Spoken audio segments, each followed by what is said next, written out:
مرحبا ترحيبة مثل براق الخيال بالضيوف اللي لهم عندنا قدر جليل، باسم ام فيصل اسوق التراحيب الجزال. مرحبا واهلا هلا والفرح ما له مثيل.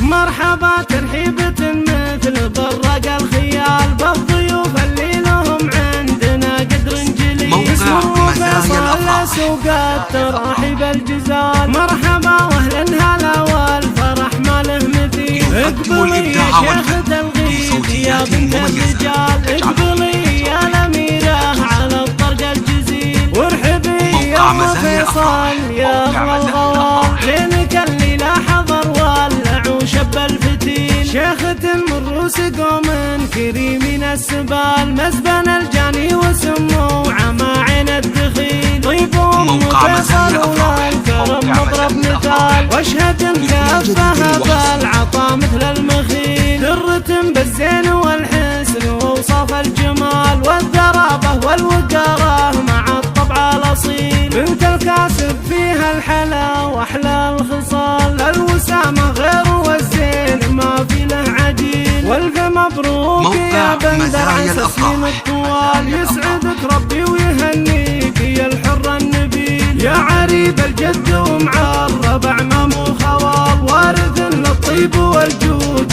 والعلم الجزيل. اشهد انك يا بندر كفو يا درب الفعال، واشهد انك كفو كفو ووقفات الدليل. جدك يا بندر هو من قوم الرجال، شيخ جاه وشيخ عز يجيب المستحيل. انت ابوك اللي بطيبه لنا مضرب مثال، شيخ نسنا في كفوفه مثل المخيل. وفهد هو من قوم الرجال، شيخ جاه وشيخ عز يجيب المستحيل. واحتزم بخوالك اللي يشيلون الثقال، للحراره للطلاقه مثل بنت الدخيل. والخوات الزين ذهن واوصاف الدلال، ما خذاك الحسن والخلق والطبع الاصيل. والختام اهلا هلا عد برق الخيال، بالضيوف اللي لهم عندنا قدر جليل. نصنع لك من ليلة عمرك فرحة لا تنسى، من اهتماماتنا أن تسعدي حضورك.